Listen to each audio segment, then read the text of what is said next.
This episode of The Edge is brought to you by Audible.com, offering more than 180,000 titles for smartphone, tablet, and desktop.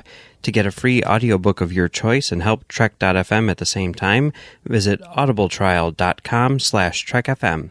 And also by Enterprise in Space, an international program of the nonprofit National Space Society. Find out how you can help science and education and become a virtual crew member aboard the NSS Enterprise Orbiter by visiting enterpriseinspace.org. And if you want to join the conversation and share your thoughts on this episode, join the Babel Conference, our listeners group on Facebook. Just type BABEL into the Facebook search field. We look forward to seeing you there. You're listening to Trek FM. What have you done out there on the edge of Federation space?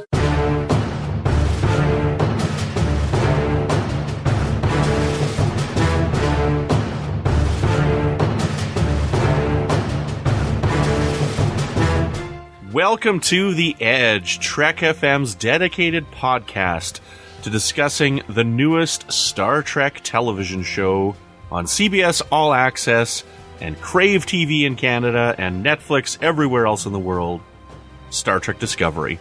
I'm your host for today, Brandon-Shea Mutala, and joining us is the ever-beautiful Amy Nelson. Hello, listeners, and hi, Brandon. How are you doing, Amy? It's been a long week, but so excited to be talking new Star Trek. And also we've got Aaron. Now, Aaron, have you done our new company logo art of Amy FM? No, I have not yet. I need to get on that. I think Amy was on every episode this week of like every show. Oh my goodness! Shouldn't it be Amy busy. AM? Like AM? Oh, I like it. Amy AM, Trek FM and Amy AM. Also joining us is the ever beautiful Aaron Harvey. Thank you for joining us, Aaron. How are you? I'm doing okay. Got a little bit of a cold, so if I sound a little off, that's why.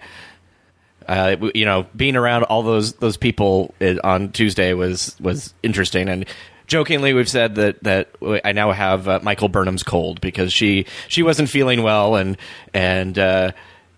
basically borrowed one of our pens so she didn't have to grab everybody's pen while signing things, and then she gave it back, and I stupidly forgot about it and then touched it and probably touched my face then, and so #thanks Michael Burnham. And our fourth voice today is Son of None, Talk Michael Schindler. Hey, how's it going? Good, how are you? I'm doing okay. I'm excited to be talking about Discovery again for the fourth time this week. Yeah, you've had a few discussions on it, haven't you? Yeah. Yeah, so you did 2 commentaries. So everybody check your feeds. We've got our new live commentary show where it's the return of the commentary Trackstar team of Mike and Max. They did 2 episodes yesterday. This is your 4th one. What was the other one then? Well, we talked about it on Stage 9. I mean, we've been talking about this show for 63 episodes, and now, episode 64 is here. What are we just going to be like, meh? No, of course. We need to talk about, the show. But we take a more... our take on it is more of like, we've been talking about all the people who are working on the show. How does this kind of reflect what we've seen in their other stuff? That that thing. Yeah, and I guess it's here now, isn't it, guys? That's what we're here to talk about today. It is interesting. It feels like, we've been talking about this so much. It's like, wait, we're still only talking about these first 2 episodes? Like, shouldn't we be like mid-season by now? Nope. This is episode 13 of The Edge, and we're finally here to talk about Discovery. And it was pretty good. But the first 2 episodes is not the only thing we'll be talking about on the network today. That's all that we have to say, right? Is it's good? It's good. Okay, do we have anything else to say? That was pretty good. That's pretty good. Okay, right on. Thanks for joining in. Okay, well, there's a couple other things I want to talk about. 1 or 2 other things I think we should try and fit in here. So, I don't know. I'm pretty excited. I've seen it 3 times already. I've seen both episodes 3 times already. Amy, how many times have you seen it? You were hoping to hit 2 by tonight. Did you make it to 2? I got 1.5. So I watched. Yeah. So I watched. Well, I guess that's not accurate. So, and who's the math teacher? So I watched episode 1, 2, and then episode 1 again. and I didn't have enough time to catch the second episode twice. So, But episode 2 was only like 15 minutes long. What do you mean you couldn't watch it? oh dear. Sure. Aaron, how many times did you watch? 2.5, and then like some scenes I've watched in excruciating frame by frame detail. So it's like it just depends on what part. But yeah, no, at least twice. So, Mike, I think I've watched them 3 times each. Yeah. 3 times each. I was on Twitter on Monday, and I didn't catch who it was, but it was Monday night, and this guy was like, "I've seen him 5 times already." I'm like, "What?" that's too much. That sounds like one of our listeners, Tim Robertson, because he texted him? me and he's like, "I'm on number 4," and it was like Sunday afternoon or something crazy. Yeah, so I'm like, I don't know. I've got to work, so I haven't had a chance to watch it that many times. I watched it the first time by myself, and then I watched with my wife, and then I watched him again because I couldn't sleep, and I woke up really early one morning. So, but yeah, I mean, it's here. This is it. This is what we've been waiting for. And I guess the first thing we should talk about here is does Mike want to give us just a quick summary of the plots of the first 2 episodes, or? Sure. In part 1, the crew of the USS Shenzhou go out to fix a broken satellite and inadvertently start a war with the Klingons. And then in part 2, I guess it's just that, but faster and more intense, right? No, I mean, I don't know. How specific should we get? Is that good enough? Do people know? I mean, in the first one, it's all sort of like the setup of the whatever. I think the important thing to take away from these 2 things is it really is sort of a prelude, and it's about the adventures of the Shenzhou and how that will lead to Discovery. Right. Now, when I was watching this, and based on the After Trek show, and I think it was Alex Kurtzman that was there with James Frain. Is that right? It was Aaron Harberts. Aaron Harberts, okay.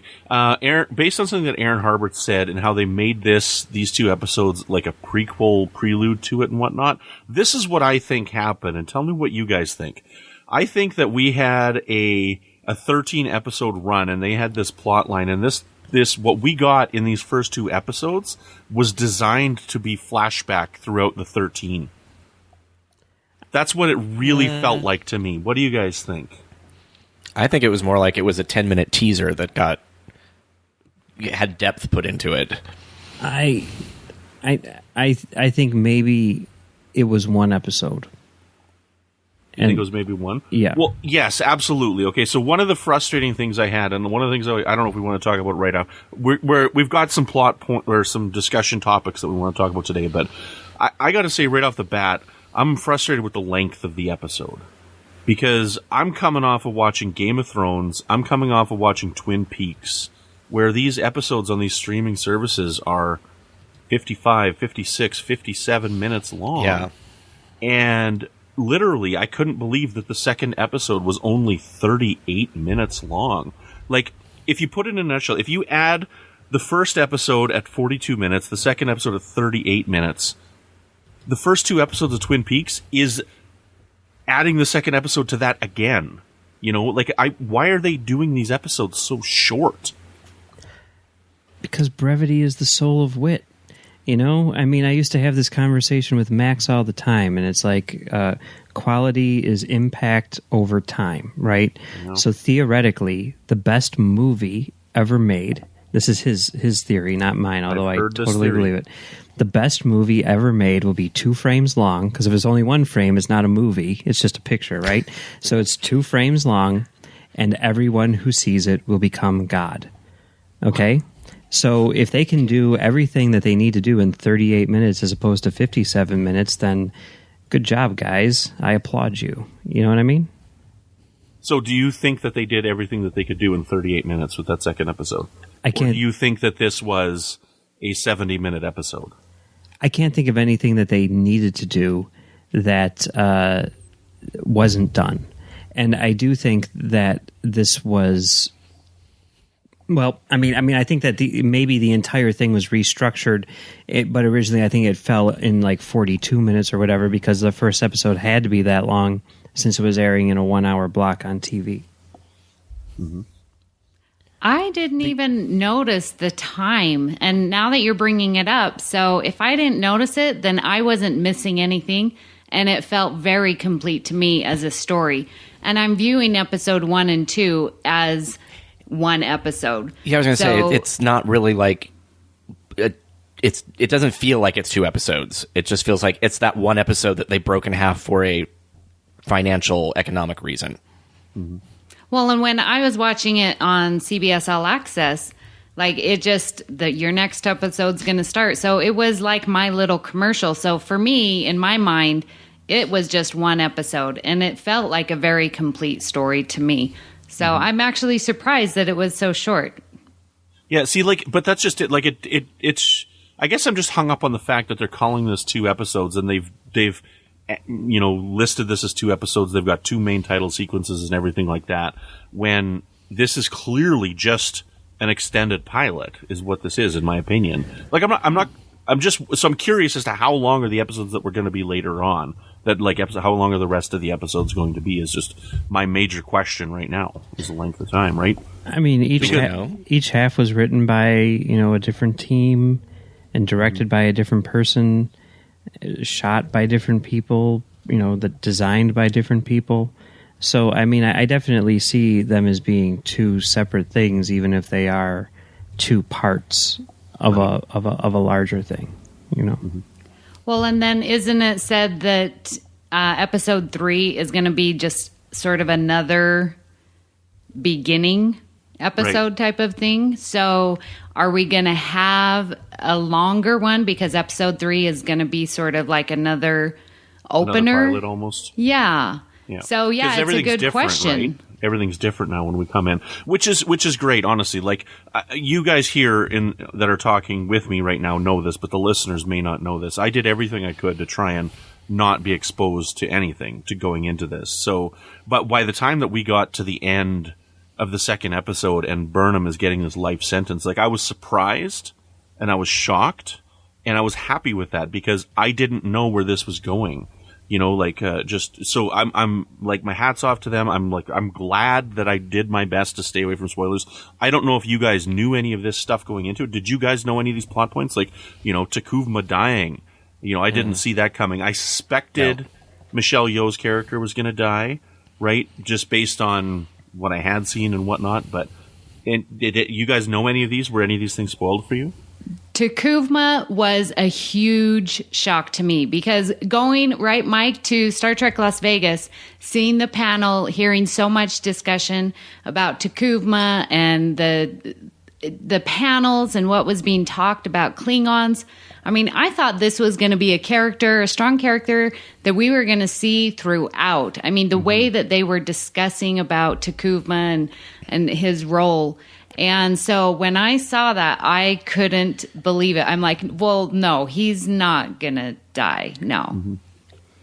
If it's like modern storytelling that we see on like dozens of other television shows, he might be dead, but we still might see him in every single episode through flashbacks. Right. And, it's like on Arrow, where it's like, can we ever leave this island that we keep flashing back to? No, we're always going to be there. So I think it's possible that we see him, even Michelle Yeoh, maybe. It's like, who knows? It's just... Well, I think we're still going to see Michelle Yeoh because even on that after trek, like, she was up in Toronto on Sunday night. She was in Toronto, right? That's true. She's not just going to hang around the set. Yeah. I have to say I wasn't that surprised by Takuvma. I figured he was going to bite the dust sooner or later because, Chris Obi has been posting those great videos, and he made a little slip at one point where he said it was an amazing experience, and it's like, oh really, it was? Oh, okay. Well, I guess that's why you're in London right now. That's cool. And I'm so glad I didn't see that tweet. Right? Yeah. And sadly, I guess the same thing about Sam because he was in school. I'm like, that would be weird to be like still on the show and then like showing. They showed the trailer in school. His teacher did, not related to him at all, and they didn't know he was in the show. Mm-hmm. So, but yeah. So then, Aaron, so you did the cover for the second comic book that's coming out. So now when you were designing that cover, were you given any, like, I don't want plot details for it, but what information were you given to create that cover? Zero information. Like, literally nothing. They said, we can send you the trailer. I'm like, I can go to YouTube and see the trailer. So it's like, it was a challenge. It really was a challenge. And I believe, I don't want to speak out of turn, but I believe that the story was still being written as I was working on the cover. So I was given general parameters, and they haven't revealed the covers yet, so I won't say what it is, but it's not story specific. Let's put it that way. Okay. And honestly, I mean, that's another reason why I kind of thought that, Takuvma would be gone, was because when they were talking about the comics, which is a Takuvma story, they were like, yeah, we had to wait until October to release it because of stuff that was happening on the show. Yeah. So I was like, okay, something's going to happen with Takuvma, prior to the release of this comic. So, yeah. Michael Burnham being, basically sentenced to life in prison. I didn't know maybe the specifics of the whole sentencing, but I guessed by the fact that she was wearing what looked like a prison garb jumpsuit sort of thing. That was like, okay, she's going to get in trouble for something, because she is clearly wearing something that's, somebody's like, oh no, those are just their pajamas that are giving you sort of like a hint of what the cage uniforms are going to look like. I'm like, that's not what that is. Right on. Well, before we jump into a few of the discussions here, we're going to put a vote out there to the listeners, just in case you guys can tell us what you think. Should we keep the name now as The Edge, or should we call it Orange is the New Trek? Well, that's good. I got it. Okay, good. I want to start talking in this episode, because I'm the host tonight, which is wonderful. I want to talk about my favorite aspect of this, because I want to start positive. I absolutely loved listening to the Klingon language. I was completely captivated, and I completely loved it. I tweeted to Chris. Now I don't know the names off the top of my head. I know there's Chris Obi and Mary Chifo. Is that right? Yep. Chifo, yeah. And I don't know her name, but Canadian Aviatrix is their Twitter handle. And I'm like, bravo, this was amazing. Now, the first people that I talked with at my work were all like, the Klingons and the subtitles and blah, blah, blah, and it was annoying and I hated it. And I'm like, man, I thought it was awesome. Now, I've watched a lot of foreign films in my life, so I'm used to watching films with subtitles, but listening to Chris Obi say the Klingon words was totally spellbinding to me. What did you guys think of that? Yeah, it was cool. Thanks, Mike. Sure. Well, I'll not agree.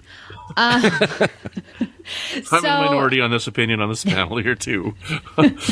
So, in reading some of the fan responses, and so I know I'm not the only one, it was difficult because I maybe am not familiar with reading subtitles as well. So I was reading the words, and then I felt like I was missing out on this magnificent scenery and uniforms and all that the Klingons had to offer, and I was stuck reading the words. And so that annoyed me a little bit. And then I guess we're not that familiar with hearing Klingon, but it seemed very choppy. And I wasn't quite sure, because I was like, well, I'm sure that we've heard Klingon before.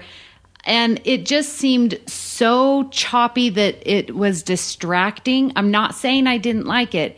It just was distracting, and I couldn't see the picture because I was reading the words. So that's my only small little complaints about that. The person you were talking about earlier, Robin Stewart, she's the Thank you. I actually had a conversation with her about that, and she said it was Chris Obi's kind of insistence on speaking in almost a Shakespearean cadence, because I said the same thing. I'm like, I'm frightened that I know this, but this doesn't sound like normal Klingon speak. It's like, what weird, accent house, cadence is this? And There's also, I think, a little bit of the dental prosthetics, which, at least on him, is a little overdone. And I'm hoping that if he does come back, or if they continue, they dial it back maybe a little bit. But if you listen to Mary Shifo and Ken Mitchell, they seem more regular, run-of-the-mill Klingon. Agreed. So I just... It still boggles me. I'm like, why do we know this? It's like we watched way too much Star Trek. Well, and part of it, though, that I was thinking in my headcanon was like, here Takuma is trying to rally the troops with all the glory and mythos of Kahless, and so that his speech is appropriate for what he is trying to accomplish. So I was trying to think of it that way. That makes sense. In general, I thought it was cool, and I mean, on the whole, I'm in favor of it, but you do run into... You sort of paint yourself into a corner in terms of logic, in that it's like, okay, the Klingons are speaking Klingon, everyone else is speaking English. What happens when you have an Andorian talking to a Romulan? Or, what happens when you have a German talking to a Spaniard? You know what I mean? I mean, like, are you going to have... I mean, because it seems like you're just going to be, do English across the board, except with the Klingons, right? Aside from maybe a line of dialogue. To compare to another franchise, like, to interrupt there, to compare to another franchise, Wars. I mean, you can have Chewbacca talking to R2-D2, sure, and they'll have a conversation, yeah, right? And they're not speaking the same language. I guess that's fine, but what I'm saying is, like, are you going to have... I mean, because we saw, Sarek talking to, Burnham, and everything like that, and they're speaking in English, and I know, there's that line in the trailer, and I think they have a modified version in this episode about, her tongue being too human or whatever, but... I mean, I don't know. It just seems like... Well, Vulcans would be speaking standard, just like all the other Klingon, or all the other Federation races. I mean, they've even mentioned that in the animated series, that it's like Andorians, Tellarites, humans, Vulcans, everybody speaks the same standard language, which, for our Earthbound television show is English. So I don't know what it would be in quote-unquote real life, but it would... I'm assuming a version of impression Esperanto. Yeah, I got the impression that Takuma knew both languages, because he's like, speaking Klingon, then he's like, we come in peace, right? But, what you were guys saying there, I want to go back to that for a second. Yes, he sounded, the way that he spoke was very different than what we've ever heard. Like, if you go to that scene in Star Trek 6 when they roll the map underneath that hologram of the president, right? Oh, right. Right? And he's like... He's like talking like really fast, like it is very, very different. But honestly, I don't know. I was completely captivated by it, and I thought it was fantastic. I mean, and I've heard that they're not going to continue that through the entire series. That it's just this first no, they are. few. I think they are. Yeah, they are. Oh, they are. Yeah. Yes. Why did I hear? Okay, all right, good to know, Yeah. Listeners. Good to know. And I love the commitment to that, and the fact that they are trying to make it all actually work for real. I mean, that's awesome right there. It's worth doing it just for that, if you ask me. And if you're in the outside of the United States, you can, on Netflix, you can select Klingon as the subtitles. Yeah. You can actually not on read Crave it. TV. Yeah, Oh, you not on can't? Crave TV. Oh, no, that sucks. Maybe on Netflix, but not Crave TV. But I know I saw that. I was like, oh my gosh, that's pretty darn cool. That's so cool, nerdy. geeky, nerdy. Yeah. Yeah. It's sort of like in Galaxy Quest, you can actually have them. It's the whole whatever their alien language is, or the whole movie will be like that. It's great. So that was my personal favorite thing in the episode, and I'm going to pass it off now. Mike, what was your favorite thing in the 2 episodes that you've seen? What really stood out for you? I guess aside from the opening credit sequence, it would be the scene where Burnham escapes from her cell. I thought that was really, really freaking cool, because it's such a classic, TOS moment of her outsmarting a computer, and then with a little action beat at the end, So I mean, I really love that. Not to mention the fact that I thought the set design and the photography in that scene were absolutely gorgeous, So yeah, that would probably be my favorite sequence, aside from the opening title sequence. Amy, what'd you think of that sequence? Oh, the opening title or the escaping? The escape from the. Yeah, that was really cool. And it's funny you say the TOS because, yeah, when I saw it, I was thinking of Data flying through the space to get on Nemesis, because we all know I love that movie. So to me, it was a callback to Data going to save Captain Picard. So I really enjoyed it. And it was great. And just using that logic, it was really good. Aaron? No, I really like that. That was my first thought, too. It's just like, it's Kirk arguing with a computer or a probe or anything that's, not a person, basically, and outwitting it. I thought that was really fantastic. Visually, just because I know Neville Page from Tron, even though he has nothing to do with this part of it, it reminded me a little bit visually of sort of the End of the Line Club from Tron Legacy, and just the way that the angles are set up and the force field and everything like that, which I really liked, how the force field sort of chopped down, like as it made what it could. It like kept you in as much as it could, with what it had, which I thought was pretty cool. But no, I loved the whole pacing of it, and then just sort of all right, we're gonna give it a try, and wow, so. Okay, so I did want to add one more thing since we're talking about it. So I do know what you're talking about with the TOS reference of Kirk talking to the computer, because I actually use that in my math classroom. And when I talk to my kids about logic and reasoning, and we talk about paradoxes and how to build an argument. So now I get to have another Trek example of using reasoning and logic to get your way out of a situation. So I'm very excited for that sequence. And it feels like this would have more math than some of the other ones do. She's actually using percentages and yes. So it's pretty cool.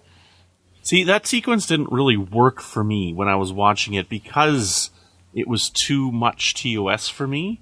And for me, Michael Burnham his character in his first two episodes is a little bit spotty for me.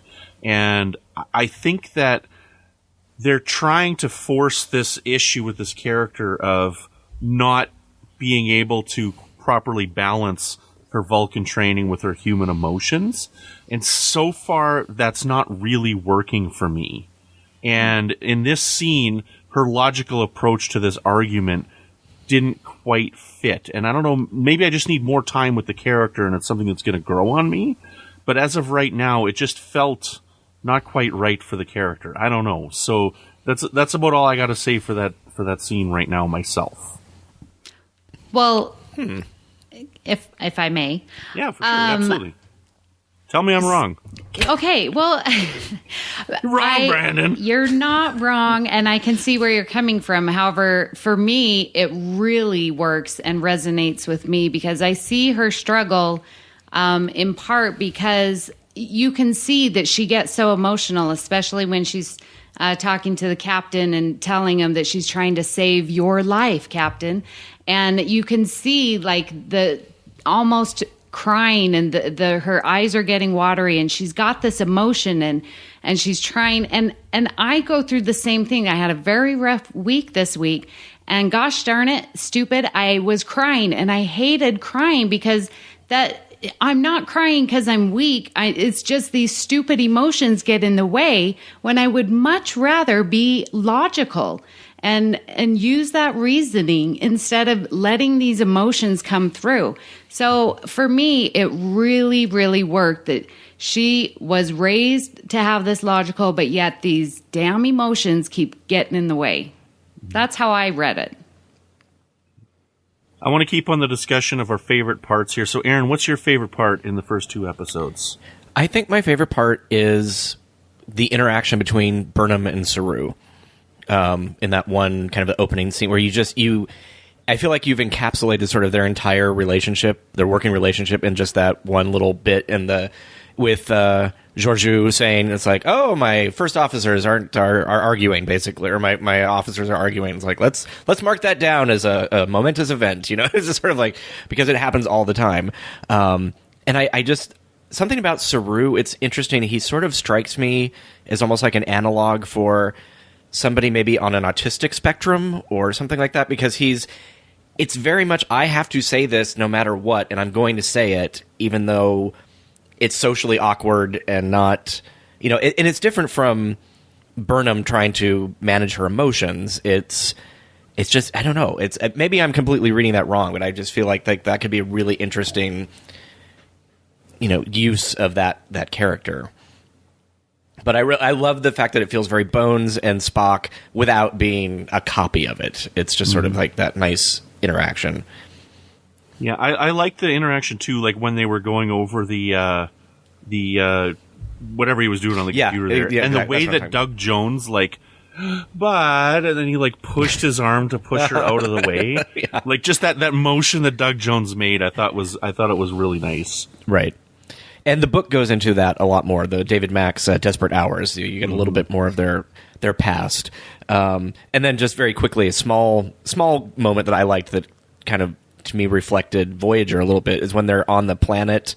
And it's like, well, what would you do if you were stuck here for 89 years? Reminds me an awful lot of when B'Elanna and Chakotay were back in 1996. It's like, well, what would you do if we're stuck in this time period? And it's like, oh, I'd become an archaeologist. And, this, and it's sort of like, it's that kind of conversation. So I liked, it had very Star Trek patter. I feel like if I was just sort of like, it was on in the background and I didn't know what it was, I'd be like, oh, that sounds like Star Trek, which I appreciate. It's like, it has a very, even though it's a very different storytelling style, and it's it's definitely more modern and different, but it's also the same, which I think is a pretty big feat. Mm-hmm. Amy, Mike, did you have anything on the Saru Burnham relationship? Well, I wanted to comment just sort of on that whole sequence of them on the bridge, like for an opening episode to get that relationship, like you could see that crew really had been working together for 7 years, which is so not normal for a launch, for a first episode, right? Because you've got the odds, but they seemed to have working forever together. The camaraderie that they had, the trust that they have with each other, the little, that little humor that was there, just enough to keep things light and to know that there was the relationships between each of the characters. I really appreciated and was pretty impressed for an opening show, because you don't get that with other opening shows. And I wonder if that has something to do with the fact that these actors, because things got pushed a little bit. We've been watching them sort of for like a year now, and it's like I wonder how much of that is actually on screen, or how much of that is us as Trek FM hosts who have been following them and knowing how much they go out to dinner together, and you see them together taking pictures of billboards, and it's like how much of that is actually there and how much isn't, or how removed are we? I thought that same thing was like, oh wow, these people are truly a family. And it's like, but is that because I know them? It's like, I don't know. Mike would know, because Mike's very objective about that kind of stuff. Yeah. What'd you think of Saru Burnham? What Amy said on the working together for 7 years, I'm going to have to come back to that in a few minutes here. Oh. I think the Saru Burnham thing is pretty cool. I did definitely like their interaction, and it felt like they had a relationship prior to all of this. And I'm also reading Desperate Hours right now, and the relationship seems to be very different from what it is, even here on this show, a year later. And I'm curious to see how it gets to that point over the course of the book. Amy, so what's your favorite aspect of the first 2 episodes so far? I'm not a fan of favorites, but I will tell you one that I like. And that was one, and it's a very small scene when Michael Burnham is in her spacesuit going to the torch light thing. And why I like it is because it's got to be pretty darn scary. And you can feel, well, at least for me, I read into it that there was some trepidation, but then to hear her laugh and enjoy and like overcome that fear, what for me what would be a fear, I loved it and thought, man, she is so adventurous. She's so courageous. No wonder she's first officer. She's taking risks. Like, she has all the characteristics of a great leader, and it just shone through in that little part.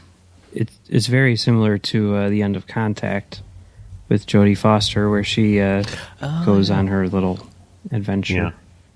I just showed a clip of that in my math classroom today. It's amazing. Wow. Isn't Math with Amy. it? Yeah. See, They should have this said is a where I'm- poet.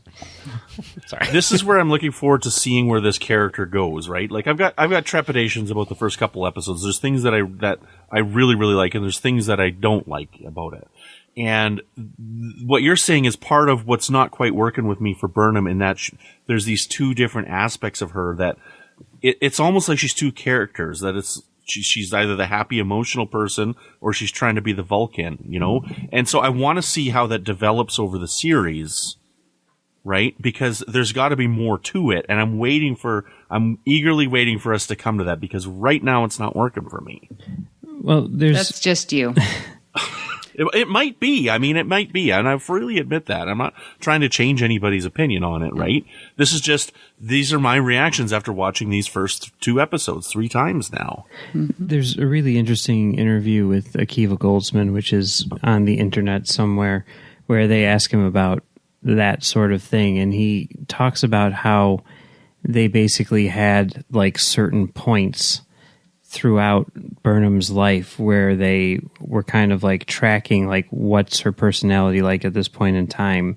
And, you know, I'm guessing that that's going to be important for them to keep track of because of all the flashbacks and everything, but it also kind of like informs, you know, the character and her actions, you know. So yeah, I mean, I think it's definitely something which has been thought out, and there's a reason why she acts differently at different moments in this show. Right. And again, I know how TV works, and this is what I've been waiting for with Star Trek, is a season-long arc to see how, like, we don't get all of the information at one time. And I understand that. So I'm not saying that this is a negative of the show. I'm just saying that this is something that's not working for me yet. Right. And I'm waiting to see, you know, I think I'm missing something, and I'm waiting for what I'm missing. Yeah, you're saying that right? you hate the show, it's a total failure, and you're not going to watch the rest of it, right? That's what you're saying. We got you, Brandon. Now, I am going to say one thing here, and one thing that really didn't work for me in this episode. I did not buy for a second that these people have been working together for 7 years. Brandon, you and I are just disagreeing on every point so far. I think that we are. And a lot and I love it. A lot of it has to do with the dialogue between Georgiou and Burnham. And, you know, Sonequa Martin Green was on the after show, and she's like, this is a mother-daughter relationship for me. And I'm like, I don't see that at all. Like, for example, like some of the things that were said in the episode that I'm like, this is...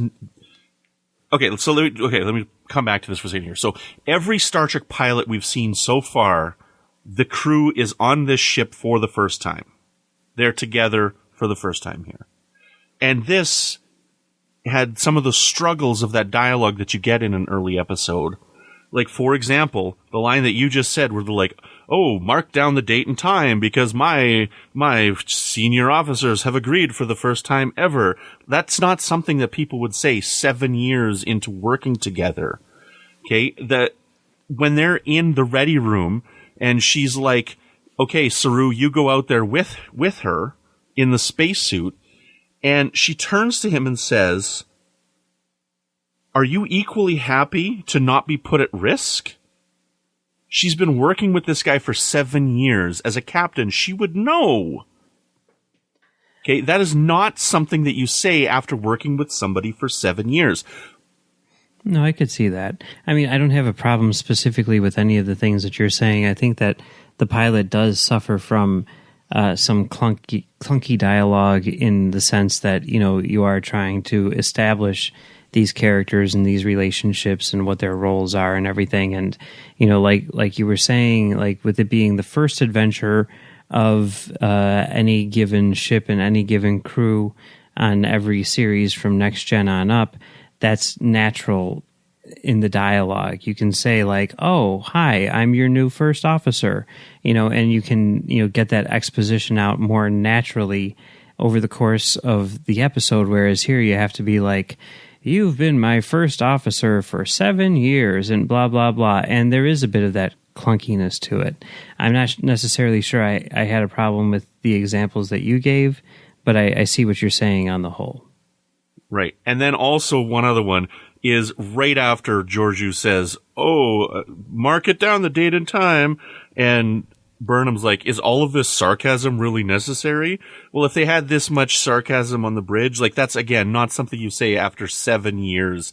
That's like a first time example reaction response. I don't know. I can see that happening. I really can. Yeah. Burnham was being just as sarcastic, in my opinion. Mm-hmm. Okay. Well, and I'm fine with being in the minority. I don't mind. I got no issues with that. Well, and I think, like, when I look at Captain Picard with Encounter at Farpoint to him in the, end of season 7, like, he's definitely way more loose and having those little quips with his officers, even on the bridge. And so when Georgiou does that, it's like that's her more relaxed. So showing, and maybe to you in an awkward way, but showing that they have that relationship, that it's easy to, do a little quip here and there. So to me, it was just as evidence that they had been working together, that she is more easygoing with them. Mm-hmm. Right on. Okay, well, let's move on. Let's keep talking about some of the characters, I guess, here. So we've got Philippa Georgiou. She didn't make it through these 2 episodes. That's shocking. That is shocking. Made it through 1 episode. Well, she made it through 1 episode. She didn't make it through the 2. So I think she's a neat captain. I do like her as a captain, and I do like her approach where she's like, look, we're not going to fire first. The Federation doesn't fire first. I like the stance that she takes as a Starfleet captain, because that's the Starfleet that we know and love, right? Mm-hmm. Is that we want to communicate with people, right? First and foremost. So what are you guys' initial impressions of Georgiou herself as the captain? She's cool. I think that casting Michelle Yeoh was a smart move, because it offers the audience kind of a bit of a shorthand. You see her as sort of an authority figure in that she's one of the few established actresses in the series, who obviously has sort of like a big screen, pedigree or whatever to her career. So with that comes like a certain amount of weight, which you can kind of supplement or substitute for, a command presence in this fictional world. Yeah, I really like her. I like the relationship that she has with Burnham. I like that she's, trying to teach Michael these different things, and, when they're on the planet, and, how they walk in the Delta Shield. That was pretty cool. And, teaching her about Federation, and I've, took you in and am trying to teach you, albeit from your Vulcan ways, to teach you the way of humans and stuff like that. So I really liked her character. Mm-hmm. It's interesting to see her, too, in the way she reacts. Like, she's clearly got a relationship with Sarek, right? So, like, when Sarek beams on board with Michael Burnham, she's like, it's good to see you again, right? So they've clearly got a past together that, again, I'm guessing that we're going to see her in flashbacks throughout more of the episodes. Maybe not every episode, but we're going to see more of her, and I think we're probably going to learn some of that backstory for Sarek and Georgiou. And also, at this time, like, humans and Vulcans and stuff, like I read a lot of the books and stuff, and so the extended canon has kind of been that, humans and Vulcans aren't really getting, it's not that they're not getting along at this time, it's that Vulcans are, like, they don't mesh well with the crews, right? Because they're, like, humans don't understand how to work with an unemotional species. So, but you don't see that hesitation with Philippa Georgiou, especially when she's talking with Sarek and Burnham, right? She's like welcoming them to the ship, mm-hmm. right? And she's got an open relationship with them, right? Like an open. You guys know what I'm saying, right? Right. Like, yeah. Anybody else got anything on Georgiou? I like her because she's very much like a teacher. She has that sort of, you can see every person that she interacts with, she gives them the time that they need. She isn't sort of like, it doesn't feel like she has a favorite.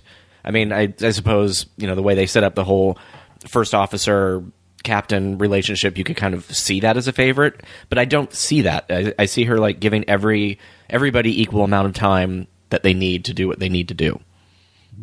Okay, so Michael Burnham. So we've got this human who's been raised by Vulcans, who's now working on this ship, and she's been there for 7 years as the first officer. And what do we think of Michael Burnham? I love her. Well, and I'm sure as we've talked already, you can hear, I already instantly relate to her. I can see sort of what she's struggling with. Well, I guess I put onto her that she's struggling with. And I really appreciate that she has these struggles and is trying to deal with these two cultures, you know, and live the Federation and still honor the Vulcan. And she's trying to do what she thinks is best and is willing to risk. I mean, I really, really like her. So I'm really looking forward to Discovery now. Yeah, Michael Burnham, it's going to be interesting to watch her. Like I said, I'm looking forward to seeing where her story goes, and I'm looking forward to seeing a bit more of her past. And I'm really hoping that we get a lot more flashbacks throughout the rest of the season. That's something I really hope that we see a lot of. Like, there's been a lot of people talking online this week about, you know, they clearly didn't make that large of a set for just 2 episodes for the Shenzhou. This is probably something that's going to show up continually throughout the season in flashback form. So I am looking forward to this type of storytelling here. And I think that's part of the reason why I was thinking, well, I wonder if they took these things out to create this 2-part pilot, but they actually were originally intended as flashbacks throughout the entire season. Well, the Shenzhou is the Discovery redressed, I believe. I don't think there's 2 separate sets. Okay. I'm not sure. I don't know. Like, I've been staying away from everything. Right. So I don't know. No, I think that I've tried to confirm that, and I've gotten 2 different answers, but I think it is just, I think it's one set that's been redressed and moved around. It just seems weird since the windows are on the bottom instead of on the top, right? Yeah. I mean, it seems like that would be very, very complicated to do if you were just redressing the set. Well, I mean, it's like one of those exploded pull apart sort of things. Yeah, and that could be. I mean, I'll never understand that. I mean, ever since it was for like Nemesis or something like that, there was a commentary with the Okudas where they were talking about the table in not the ready room, was the observation lounge. Oh, right, yeah. And Michael Okuda is like, this table is the same table that we used on Next Generation. It's just got different legs and a different top. And I'm like, that sounds to me like a really the completely different table there. So what's left? That's a Metatrex question. It's the table Theseus. Yes. So, I mean, what do I know about this stuff? But yeah, Michael Burnham, she's cool. I'm a big fan. I think that it's really interesting that we're getting to see this show from the perspective of someone who's not a captain. And I think that this character in particular is super cool, and I can't wait to see what she does next. Mm-hmm. So, question. You just said that she's not a captain, but we're still seeing the same level of command. And so when we first heard that, oh my gosh, the main character is not going to be a captain. Oh, we're going to see so much more. I don't feel like we're seeing any much more. We're seeing all the bridge people. She was supposed to be lower, too. Yeah.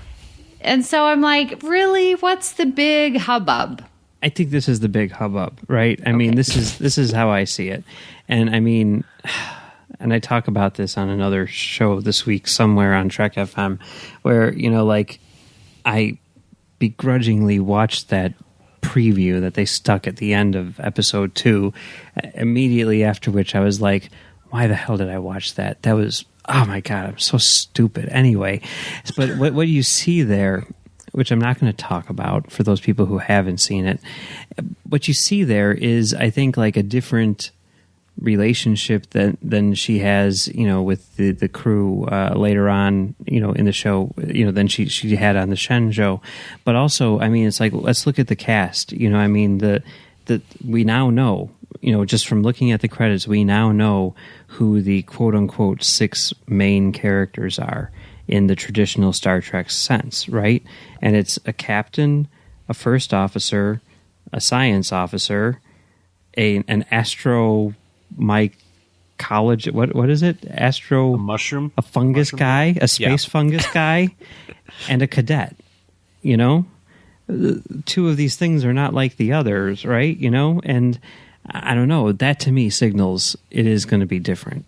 You know? We are going to get keep in mind, this is just the first 2 episodes, and the show is going to be completely changed when we come back in 2 days' time. And, I mean, this thing, I keep on bringing this up too, but out of those 6 main characters, like we've already seen 2 out of these 15 episodes, and we've still only seen 2 of the 6 main characters. What? True. I know there were people who were at our viewing party were just like, where was the Discovery? You know, I expected the Discovery to be there when all the ships came in. Yeah. I was listening. I'm like, where's Discovery? Yeah. Right? So, and then when, at the end, I'm like, oh, Discovery's going to come in and save the day. Nope. Where's Discovery? So, but then, so I'm guessing, so the thing that you watched, Mike, was it like the 2-minute commercial of this season on Discovery? Yeah. Because there was that, and then they had a 30-second clip or whatever on the After Trek show where she's like walking around engineering or something. Yeah. So I did watch both of those. Because I'm like, okay, enough's enough. Now we got to start watching some of this stuff. So, yeah. So I did watch both of those things. Lots of Mud doing hand gestures and being Mud. Yeah. I'm excited to check out Mud and see what happens with him. I think it's going to be neat. But, okay, so the other main character is Saru. Now, I'm wondering, how is it going to be having a character that's afraid of everything? It's going to be interesting. I don't like Saru. I'm just going to say it. Wow. Yeah. Well, and maybe he'll grow on me. I mean, I'm not shutting the door on Amy and I anything. need to have a sitcom where we're roommates. The Odd Couple. Yeah. Yes. That's you, Amy. Odd as a cod. So I didn't understand what he was doing and why he was talking and what he was saying. It just didn't make any sense to me. Wow. I'm like, why? What are you doing? Saru's my favorite character so far, aside from Chris Obie, who's dead, right? But, Saru's my favorite character so far. But again, I'm like, I think this is going to get old if this guy's like, I'm too scared to do that, every 15 minutes, right? So. Yeah. So what do you like about him? Doug Jones, I think, is a great actor. The way, his physicality, the way that he moves his body and stuff, and his tone of his voice, and the facial expressions that he's got coming through this makeup, he's still got a lot of facial expressions. When he looks down and he says that line, I sense it coming now. I don't really like that line because I don't quite know what it means yet, right? And I'm freely admitting I don't quite understand what that means. It still doesn't quite make sense to me that he can sense death. But I mean, again, we got 13 more episodes this season to figure out what this all means, right? Yeah, and Aaron just made the hand motion. Yes, when he got scared, these weird things made him to be larger or whatever came out of the back of his threat neck. ganglia. Threat ganglia, is that what they're called? That's what it's called. Threat ganglia. Yeah, it allows him to sense they look like vibrations and things like that. Yeah, they do kind of. Fish bones. Yep. He's Picard's fish. Livingston. Livingston. Yeah, he's just many generations removed. Yeah, exactly. It's one of those things where it is such a weird out there concept for an alien race that it's hard to wrap your head around. But I mean, in thinking about it more and in reading some of David Mack's book, I really sort of have a stronger sense of what the character is and what that means. I sense the coming of death or whatever. I understand what that means on a practical level. And I like it. I don't have any problem with Saru. I'm not sure it's also slightly wanna... hyperbole on his part. I mean, I don't think I'd want to necessarily hang out with him on the weekends or anything like that. But I think seeing him as a character on this show, he's cool. Mm-hmm. So, Brandon, you understood that he was the prey, right? Yes. Okay. So that's why he senses, you watch animals and predator prey, you're going to have that instinct bred into you? Like, how do these little That's right. But birds biologically fly south determined. forever, and these little tortoises or the salmon fish up, and, you know, like all of that's in your DNA. So to me, it made sense. But it's the wording. It's sense danger to sense an attack to sense an alien that's going to eat me is different than sense the coming of death. That's not the same way thing. he phrased it, though. I think that's. I don't think. Well, it's written by these writers, right? Well, but I mean, that's like, I don't know. I just the thing that for me, if we're gonna go into like the logic of that sort of thing, is that he came from a planet, and those people were raised to sense danger, or whatever, on that planet, not in a starship. There's no way he's sensing the coming of anything through the bulkhead into space, like because. But that's the implication that they are giving in that scene. Yeah, but that's what I mean. I think that's why I feel that it's more metaphorical than an actual, because it's like, hey, I'm raised to understand threats, and it's like, I see this situation, I've seen the data, I sense that this is really bad news. It's like, I don't think he literally senses like Troy, on a good or bad day, depending on what day she's sensing or not sensing. It's always a good day with Troy. Yeah. So I don't think he's literally sensing things unless it's right behind him on the ship or something in the, running around in the hallways or something like that. Well, yeah, we got 13 more episodes to find out, but I mean, that's the implication that I got based on what he said in that scene, right? And like, we'll see where that goes, and it'll be interesting to see where it goes, but yeah, right now, he's my favorite character. I like him. I like Doug Jones' acting. I haven't seen him in a lot of stuff. I haven't seen the Hellboy movies. I saw Pan's Labyrinth like 10 years ago or whenever it came out, so I'm not very familiar with him and his acting, right? But did you see those Mac the Night commercials that he did for McDonald's? No. Oh, those are creepy. I haven't had cable in like forever. Oh, this was like they're from the 80s. 1985 or something like that. So maybe I did that. I'm not sure, but so... So one more character that I want to talk about here is Vok. So now, there's a lot of chatter going around on the internet right now that this guy might be the albino that's referenced in the Season 2 Deep Space Nine episode Blood Oath. Yeah. Okay, so this is the albino. I mean, and you know what? I'm by it, and that's something that I think could be a very interesting thing that's coming down later, because we know that one of these characters, maybe you guys can tell me, because again, I tried to stay away from it. One of these characters is from the House of Kor, right? That's Ken Mitchell's character. Yeah. And which one is Ken Mitchell? Is he was one of the holograms, right? Yeah. With the red stuff on his face? Yeah. Yeah, okay, so he's from the House of Kor, right? And Kor, Kang, and Koloth and Dax have a blood oath against this albino, right? So I can see, based on that fan theory, I can see the seeds of something that could lead up to this later on. We could see Dax on this show. Yeah. Right now, I know that it's Curzon. I don't remember which Curzon, yeah. Yeah, so we may not see Curzon, but we might see Curzon, right? Like, I don't know exactly how old Curzon was when he died, right? But I mean, Curzon was buddies with Kor, Kang, and Koloth, and one of these guys is from the House of Kor. And we've got an albino Klingon that we're looking at. Now, whenever I watched Deep Space Nine, I never got the impression that guy was a Klingon. I don't know. I've seen Blood Oath a few times. Did you guys get the impression that he was an albino Klingon in Blood Oath? Or I just assumed albino was the race? No, he was a Klingon. You think he was a Klingon? Yeah, I don't know. I don't think he'd have a blood. It would be hard for them to. I don't know. It feels like it would have to be a Klingon for it to be that personal and deep. I'm gonna have to watch Blood Oath again now. I know. Let's do a Also, Kor is in the animated series. Yes, he is. So, what do you guys think of this? Because this guy came out of nowhere. Yeah, it's really House weird of because no one, right? No, not just the House of No One. This character came out of nowhere.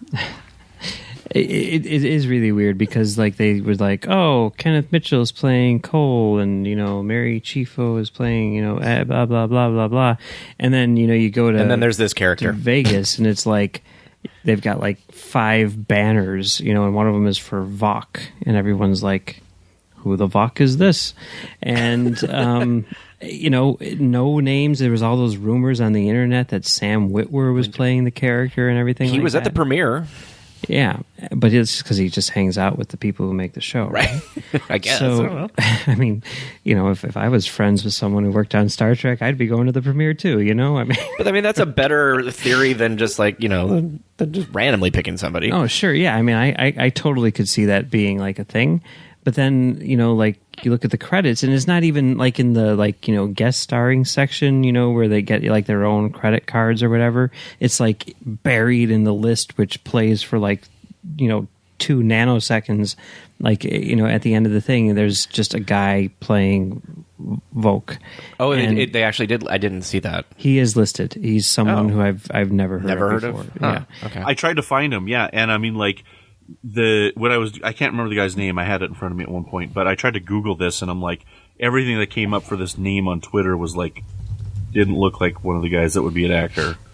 Yeah. So, but also the fact that he's not credited prominently or whatever makes me think maybe this is, maybe we're not going to see much of him. Maybe he isn't going to be a big character, but who knows? Right. We've only got the tip of the iceberg here. I mean, we got 13 more to go. We're still speculating, and I think it's great. I know that I started this with some of my negative opinions on the episode, but I mean, I really enjoyed these 2 episodes. I really did. I'm not going to watch something I didn't like 3 times. Since you've been avoiding online, this is not negative at all. By the way, okay, we're just having a normal conversation about what we might like and not like. There's no negativity in this at all. But trust me. Yeah.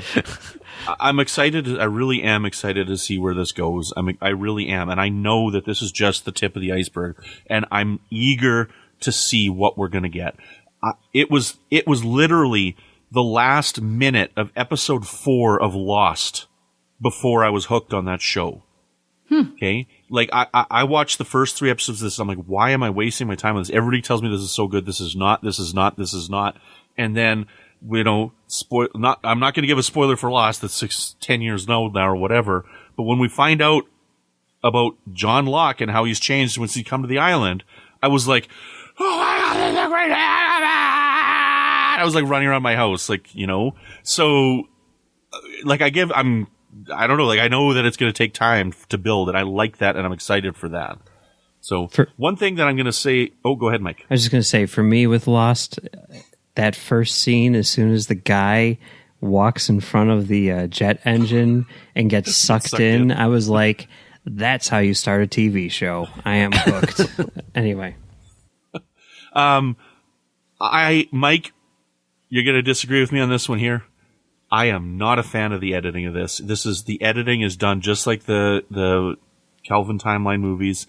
And again, I'm coming off of watching shows like Game of Thrones and Twin Peaks. And Twin Peaks, David Lynch basically, in a nutshell, I'm pretty sure that David Lynch turned the camera on, walked out of the room, and forgot that he was filming a couple of times, and then came back and shut off the camera, right? But I mean, that's what I've been watching all summer, is these long, drawn-out scenes where, it just breathes a little bit. And this is it's too rapid. And when you have a 38-minute episode on a streaming service, they don't have to edit it that tightly. I thought that, in terms of the pacing, in terms of the rhythm, it flowed very nicely. At no point did I think it was rushed. The only complaint that I would have about any editing in the show at all was the scene where Burnham kills the torchbearer, because I feel like I have no idea how that mechanically actually happened. But that's in the first one when she's on the outside of the thing. Yeah, on the torch thing. Well, he was holding the batleth, and she shot into him, and it pushed the batleth into him. Yeah, why was he pointing the batleth in the wrong direction then? He swung it to hit her. I heard you talk about this in the commentary. He swung to hit her, and it missed, and she hit the thing and ran into him and pushed him. Yeah, I sort of saw that as, she activated her pack to go forward, and then she had the hands, and that's where this batleth went into him. I mean, I get that logically speaking. But yeah, it was I don't very see quick the pieces there that add up to that. What do you guys think of the editing? Did it matter to you? Do you guys care? I don't know. I'm a film guy, and again, coming off of Twin Peaks, literally the last show I just finished watching the whole thing through was Twin Peaks. And like, it's just a completely different pace of this. And I like slower. I don't know. Like it's, I don't know. I'm getting old, I guess. I don't know when it's too fast. You kids, slow down. Well, I mean, compared to a lot of movies and stuff out there, this was slow. I mean, there are times when it's like you try and count to 3 and it will not stay on. Like 1, 2, change, 1, 2, 3, change. You know, it's like, so this is not like that insane. It's not like Beyond, which was like, could you just please show the work that people did for 4 seconds without flying by? Like, you have to look at screens, you got to look at sets, you know, like, I don't feel it was really that fast.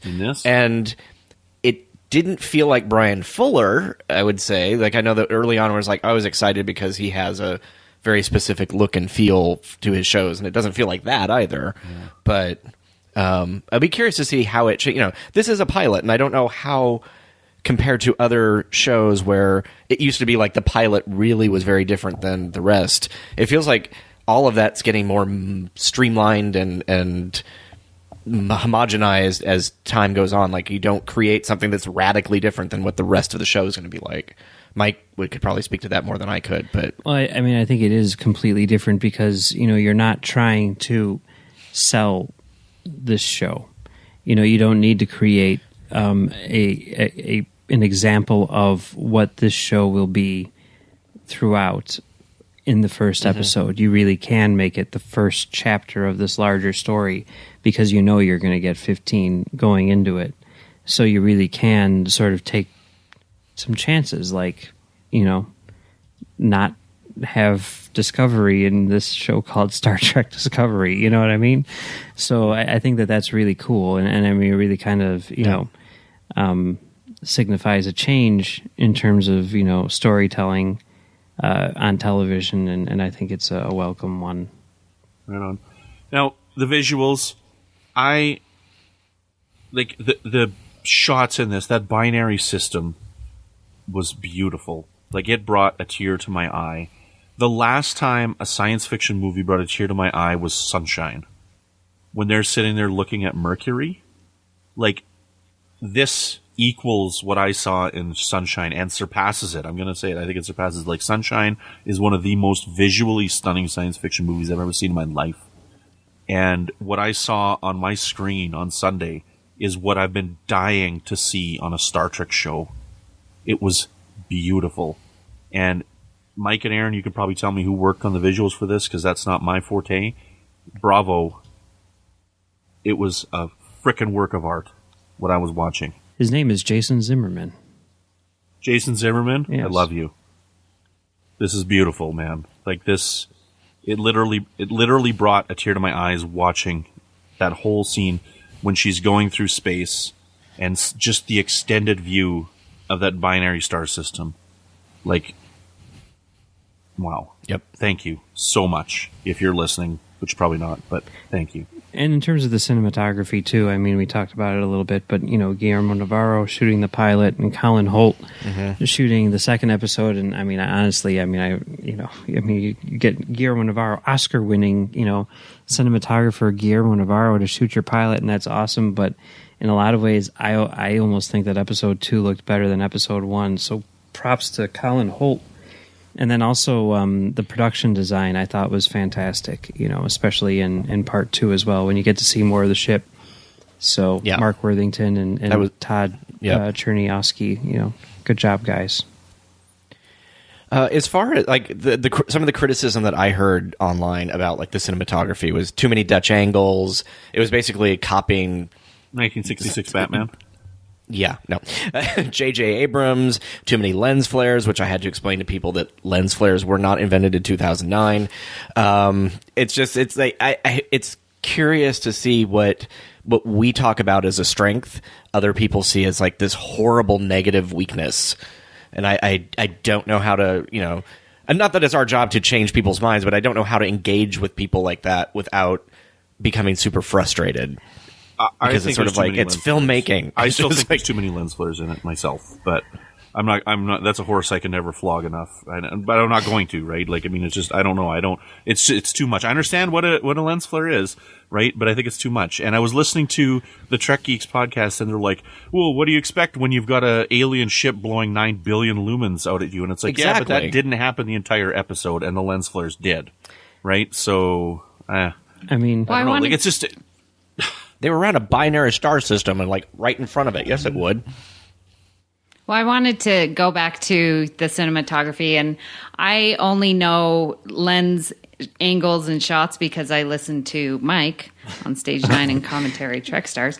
So I really couldn't even tell you anything about camera angles or dimensions or anything like that. But the visuals that I saw on the screen, this really made me feel like I was out in space, like the expanseness and how massive and large this universe and multi-universe is. It really came through way, in my opinion, more so than any other TV series that we've seen. I mean, even Voyager out on the Delta, like you could feel it and you could see it and you could sense it. It was very magnificent. I agree with you on that binary star and the whole feel of it. Just, you were out there, and I wasn't even thinking about Earth at all. Yeah, it felt like we were on the definitely on the edge, like definitely out there. And it's like it was, and it's interesting because I've seen it even when we've watched it just with friends. We're watching it on a projected screen, so I'm seeing it as a movie experience half the time anyway, or most of the time, except for like if I'm watching it on my laptop just for review purposes. But it's just sort of. It has such a cinematic quality. It feels much larger than a television show. And like you said, you feel like you're in the middle of nowhere. That I think is one of the first Star Trek television shows to really hit, even like you said, even the Delta Quadrant. I didn't feel like I was in the middle of nowhere. I felt like I was, there's another planet with, bumpy headed aliens around the corner. This just felt like, wow, you are stuck here and good luck. Mm-hmm. Although you do have all of Starfleet that showed up, but Was there any other major topics you guys want to discuss that I haven't mentioned yet, or do we want to just jump into our final thoughts now, or is anything else you want to talk about? Well, I have just one question. Just throw it out there, maybe. So do you think that they're still going through with the thematic colors of Klingon Red? Because when the Klingon ships were coming in and their little emblem, showed up on the screen, it was red, right? And we know Klingon is associated with red. So when T'Kuvma's ship decloaked, that was not in red. Like the ship or the cloaking? The cloaking and how it was, The cloaking effect was kind of greenish, if I remember, yes. Right? And so I'm wondering, is that a little clue, or are we not going with color schemes? Well, I have a theory. I'm just interested to know that answer, and we'll see what happens. Because it's green, are you thinking Romulans? Yes. Okay, because they've said that they're staying away from Romulans, right? Because, again, they're trying to keep it timeline and canon and stuff, and in this canon, right, 10 years from now, Spock finds the Romulan, and, spoilers for Balance of Terror, right? So, but I mean, you can stay away from them and still have the influence of them. I mean, it is weird because I think, even though it might not have been stated in an episode, it's always been, I think, everyone's headcanon that the Klingons got their cloaking technology from the Romulans, right? Yeah, right. That's how canon, like loose canon. I don't think it's ever been said anywhere that they got their cloaking technology from Romulans. That's why I'm asking. Yeah, and I think the only reason people have thought that is because we never saw Klingon's cloak until Star Trek 3, and in Star Trek 3 they were supposed to be Romulans, but Leonard Nimoy changed them to Klingons, right? But he kept the cloak, so. I don't know. Well, there's also the thing about the Romulans using the Klingon ships in right in season 3, right? Yeah. So maybe if Enterprise is being taken into effect, the temporal Cold War, maybe it's like the Suliban cloaking device somehow has affected it or something. Right on. No, I know. Mike, any final thoughts?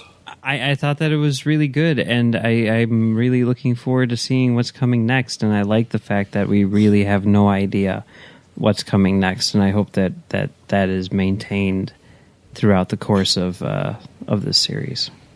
Amy? Yes, for seeing it so few times, I definitely am going to watch it again and again, because my second go around, I was like, oh my gosh, I missed all of this. So there is so much to see, and I appreciate knowing so much, but yet not knowing stuff. So I was sort of like you, Brendan, like being on the edge, you sort of have to do a little bit of homework and make sure you're current.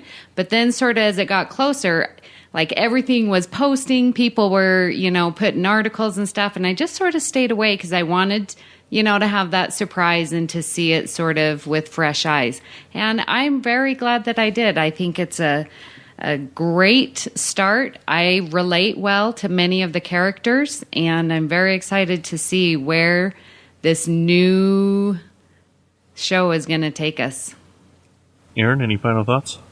It's like I feel like we've talked about this so much this week. It's like my final thoughts are just like I'm very excited. I'm glad Star Trek's back. I'm excited that we get to do this live about a show that's actually... It was so funny. Today, I went on to Memory Alpha for something, and there was an article about a character, and it was just, new, and it was just warning, spoiler. It's like, we have never seen that. I mean, it's since I've started looking at Memory Alpha, I mean, it's just, it's just kind of crazy. It's very kind of deja vu / Twilight Zone / I don't know. It could be my cold, but I just feel like it's very cool, and I'm excited that I have all of these Star Trek friends and family that are around, and when TNG came out, if you tried to talk about it at school, that was probably the worst thing you could do because you put in a locker or something like that. So I love that our society has just become a lot more geeky, and that there are actual people. Just, I'll mention something about Star Trek and a doctor or a person at a car wash or whatever, oh my gosh, and then they'll start talking to you about it. It's like, that's never happened before. It's just great. So, a lot of people are excited, about it, and I'm glad that, even if you don't like it, it's still, we're having a conversation, and it's great. Now, my final thoughts on this, I'm excited to see where we're going to go. I'm excited to see the timeline. Now that I know that she's, gone to jail, right? I'm interested to see how much time passes between episode 2 and 3. Is she being transported back on the Discovery, or is this okay, now she's a couple years later? I'm interested to find out now where this takes place, because maybe you guys can help me, because did they say that the pilot takes place 10 years, or did they say that the show takes place 10 years? I think they said the show, but that could be a misdirect for sure. I mean, because the pilot is May 11th, 2256. Right. Okay, so 2256. Because the reason why I ask is because Dayton Ward, when he was talking about his forthcoming book that's coming out early next year, he's all when people were asking about the time, he's like, yeah, but you say this and this and this. And he's like, yes. Right? And I don't remember exactly what he said, but I'm so I think there's something interesting. I think there might be a time jump between the next 2 episodes. Well, depending on how long, I don't know how long it's going to be. So. I mean, we do see that, her hair is different and everything, so you got to figure there's some passage of time. Yeah, I'm thinking we're going to have a couple-year jump here, but, we'll see what happens. I'm looking forward to this. I can't wait to see how this story is going to evolve and develop, and the nuggets that we're going to get in each episode. And I know that's what I'm waiting for. This is what I wanted out of Star Trek. If you go back to my first appearance on Trek FM, it was a Patrons Roundtable, and we're talking about what do we want. And I'm like, I want anthology Star Trek, and I want a season-long story arc. That's what I was saying, way back then. And my only last complaint that I've got on it, I love the Klingons so much. I have never once heard anybody in 729 episodes of Star Trek say, "We come in peace." We will have to look. So I loved how he used that as motivation, but it just kind of fell forth there. I've never heard anybody say that in Star Trek. We come in peace. Well, no one said "beam me up, Scotty" either, so Yeah, that's true. So until Georgiou says it, here's her line: "We come in peace." Well, talking about the first 2 episodes of Star Trek Discovery is not the only thing we'll be discussing here on the network. Actually, it probably is the only thing we'll be discussing here on the network this week. So please take a listen to all this other wonderful stuff that is on Trek FM. Previously on Trek.fm, Melodic Treks. I really like the two Fairhaven episodes that we got. I know a lot of people are either very hot on these episodes or very cold on them. They've never bothered me. I think they're a lot of fun, and they're silly, but whatever. But one of the things that's really cool about them is we get something different in the musical field for Star Trek with this wonderful Irish-style music. Earl Grey. Well, I just noticed mine deals with all naked people. Richard! Wow. All right. Wait a minute. Oh, Justice Tapestry. You're right. Yeah. Oh, gosh. I just noticed that. I was like, oh. There's nudity in each of those episodes. Well done. TVMA. Warp 5. It was a weekly thing. It was originally on Tuesdays. At some point, Tripp decided to make it a nightly thing, or at least that was his idea, but then it went back to a weekly thing. I'm like, that sounds just like my life, because this is the type of thing where it's like, yeah, you get together every Tuesday, and then you gotta wait a whole week, and at some point you're like, we should be doing this every day. To the journey! Yeah, I mean, the way that he behaves towards B'Elanna is kind of... He gets a bit creepy there.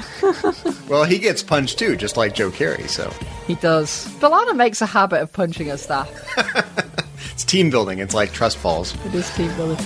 Maybe it's like some kind of exciting club. Yeah, I've been punched by B'Elanna Club? I've been punched by B'Elanna, and I'm obviously now in the inner circle. Engineering. And that's what else is happening on Trek.fm. So check out all these great shows and join in on the conversation about your favorite corner of the Star Trek universe and beyond. You'll find us wherever you get your podcast. If you're an Apple user, please be sure to hit the subscribe button in Apple Podcasts on iPhone, iPad, or Apple TV, or the desktop iTunes app to get the latest episodes as soon as they are published. And please leave a star rating and written review. If you're not an Apple user, we've got you covered as well. You can find our shows on Google Play Music, Stitcher, TuneIn, Spreaker, SoundCloud, Windows Phone, in most third-party apps, and you can stream and download the MP3 file from our website or grab the RSS link as well. We'd love to hear your thoughts on today's show, and there are many ways for you to do that. The best place to join in the larger conversation is the Babel Conference, our listeners group on Facebook. Just type Babel, that's B-A-B-E-L, into the search field on Facebook, and it should come right up.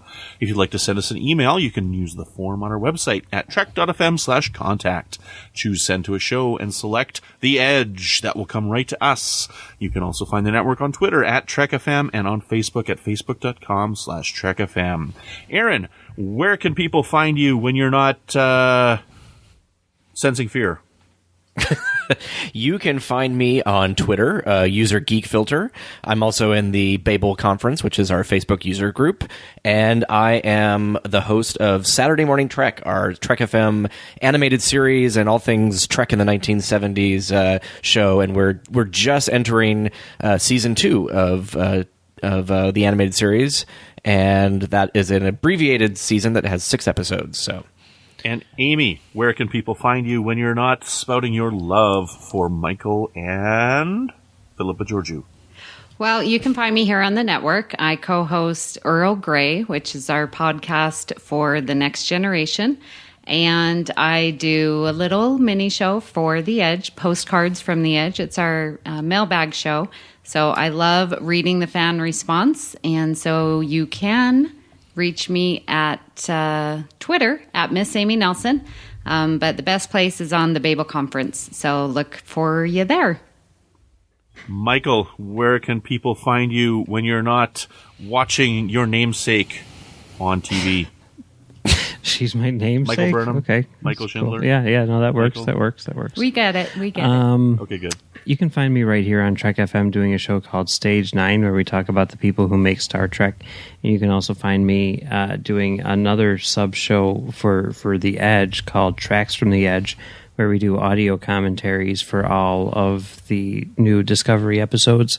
And you can also find me on thenerdparty.com doing a show called Great Shot Kid, and on commentarytrackstars.com doing a show called Commentary Track Stars. And you can find me on Twitter at Mumbles3K.